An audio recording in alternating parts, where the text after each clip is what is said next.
बिस्मिल्लाहिर्रहमानिर्रहीम। जी फेलोस, आइए आज के लेक्चर शुरू करने से पहले रब्बिजुल जलाल की बारगाह में एक दफ़ा फिर मुल्तजी हों कि मौला करीम हमें ऐसे सजदों की तौफीक अता फरमा कि जिससे खिदमत खलक का जज़्बा बढ़े।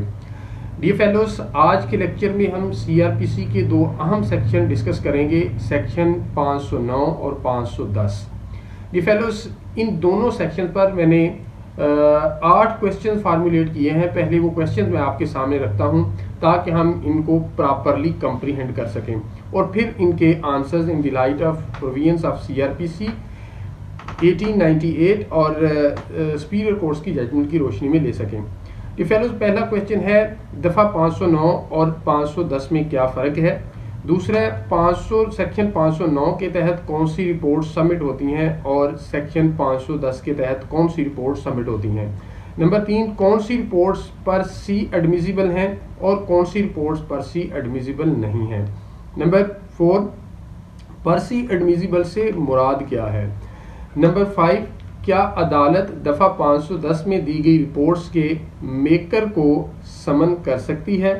नंबर 6, क्या अदालत 510 में दी गई रिपोर्ट्स के मेकर को कब बुलाएगी और कब नहीं बुलाएगी। नंबर 7, क्या DNA रिपोर्ट दफ़ा 510 ज़ाब्ता फौजदारी के तहत एडमिसिबल है या नहीं है। नंबर 8, DNA रिपोर्ट जो 510 के तहत अगर सबमिट होगी तो इसकी एविडेंशियल वैल्यू जो है वो बतौर प्राइमरी पीस ऑफ डॉक्यूमेंट की है या कि करॉबोरेटिव पीस ऑफ एविडेंस की है। डियर फेलोस, अगर हम सेक्शन 509 और 510 की माइन्यूट रीडिंग करें और पेरूजल करें तो हमारे सामने जो बात आती है वही आती है कि 509 के तहत जो रिपोर्ट सबमिट होती हैं वो रिपोर्ट या तो सिविल सर्जन की होती है या मेडिकल ऑफिसर की होती है। जैसे MLC मेडिको लीगल रिपोर्ट जो है वो 509 के तहत सबमिट होती है या पोस्टमार्टम रिपोर्ट जो है वो 509 के तहत सबमिट होती है। अगर हम सेक्शन 510 में दी गई रिपोर्ट्स को देखें तो उसके अंदर 6 रिपोर्ट्स वो हैं जो इस सेक्शन के अंदर ही लिखी हुई हैं, लेकिन 7वीं रिपोर्ट वो रिपोर्ट है जो कि Punjab forensic science agency act 2007 के सेक्शन 9 सबसेक्शन 3 के तहत ये कहा गया कि ये जो DNA एक्सपर्ट की रिपोर्ट है, यानी PFSA के अंदर जो भी एक्सपर्ट अपॉइंट किया गया है उसको इसी तरह एक्सपर्ट समझा जाएगा जो कि सेक्शन 510 के तहत एक्सपर्ट है। तो ये जो एक रिपोर्ट तो ये होगी और 6 रिपोर्ट्स में से पहली रिपोर्ट है केमिकल एग्जामिनर की रिपोर्ट, दूसरी है assistant chemical examiner to government की रिपोर्ट, तीसरी सीरोलॉजिस्ट की रिपोर्ट, चौथी फिंगरप्रिंट एक्सपर्ट की रिपोर्ट, पांचवी फायर आर्म एक्सपर्ट की रिपोर्ट, छठी है chief chemist of Pakistan security printing corporation limited की रिपोर्ट। डियर फेलोस, अब इनमें से कौन सी रिपोर्ट्स पर C एडमिसिबल हैं और कौन सी रिपोर्ट्स हैं पर C एडमिसिबल नहीं है। The answer is the reports submitted under section 509 they are not per C admissible, whereas reports submitted under section 510 of CRPC they are per C admissible। Next question ये है, आपके जहनों में जन्म ले रहा होगा कि पर C admissible से मुराद क्या है। जी फेलोस, पर C admissible का मतलब है कि ऑन इट्स ऑन एडमिसिबल, यानी एक रिपोर्ट आई and that was formally submitted to the concern trial court, तो उसके अगर मेकर को एग्जामिन ना भी किया जाए तो वो जो रिपोर्ट है इफ कोर्ट इज सेटिस्फाइड तो सफिशिएंट है to admit and to consider for the evidence for evaluation appraisal and examination as a piece of evidence. तो पर C एडमिसिबल का जैसा मैंने अर्ज किया, अब 509 के अंदर जो रिपोर्ट्स सबमिट होंगी उन रिपोर्ट्स के मेकर को बुलाना और एग्जामिन करना मैंडेटरी है, क्योंकि वो रिपोर्ट जो सबमिट हो रही हैं वो पर C एडमिसिबल नहीं है, जबकि जो 510 के अंदर रिपोर्ट सबमिट हो रही हैं वो पर C एडमिसिबल हैं। इसका मतलब ये है कि उनके मेकर को बुलाना लाजमी नहीं है। अगर अदालत after examination of the report अपने आप को सेटिस्फाई कर लेती है कि ये प्रॉपरली जो रिपोर्ट तैयार की गई है एज पर रूल्स जो है तैयार की गई है, ये लैकोनिक नहीं है, ये इनकम्प्लीट नहीं है, ये क्रिप्टिक नहीं है, ये मीगर नहीं है तो उस सूरत में वो उसे नहीं बुलाएगी और उसी पर ही इस इन्हिसार कर सकती है for the purpose of its admissibility. अब अगला क्वेश्चन ये है कि कब कोर्ट जो है वो 510 की रिपोर्ट्स में इसके मेकर को बुलाएगी और कब नहीं बुलाएगी। पहली बात तो यह है कि 510 के अंदर ही ये लिखा गया है कि उसका बुलाना जरूरी नहीं है, लेकिन हाँ अदालत बुला सकती है।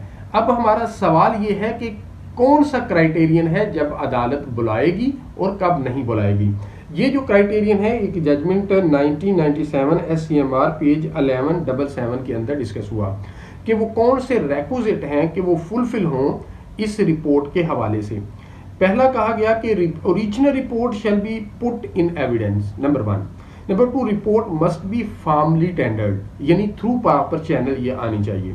Number 3, report must be under the hand of the expert, ये रिपोर्ट उस जो भी मुतलका एक्सपर्ट है उसके साइनों के साथ आनी चाहिए।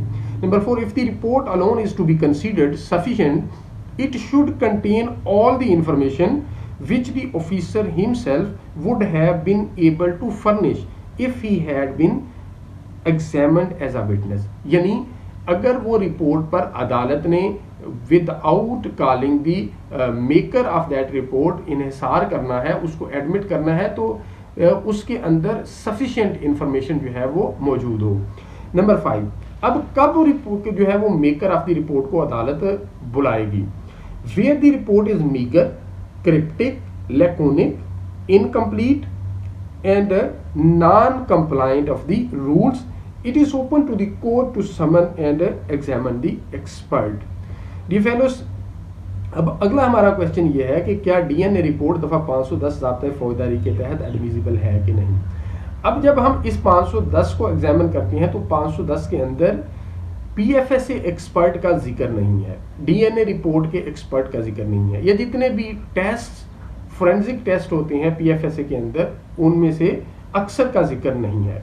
तो इस हवाले से हमारी गाइडेंस करता है Punjab forensic science agency act 2007, इसका सेक्शन है 9 सब सेक्शन 3।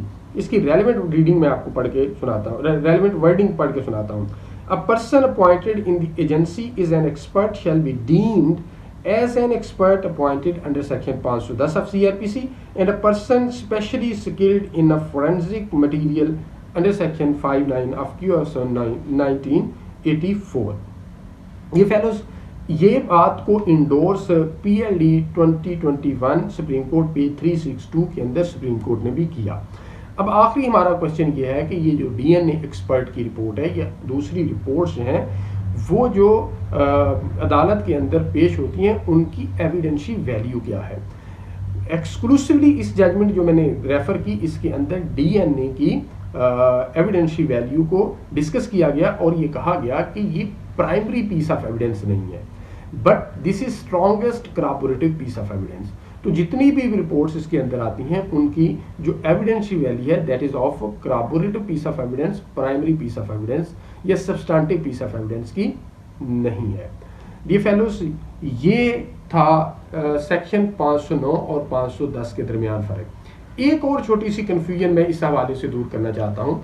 सेक्शन 509 को जब हम पढ़ते हैं तो सेक्शन 509 के अंदर जो चीज़ें लिखी गई हैं अमूमी तौर पे स्टूडेंट्स ऑफ लॉ उनको पढ़ के कंफ्यूज होते हैं।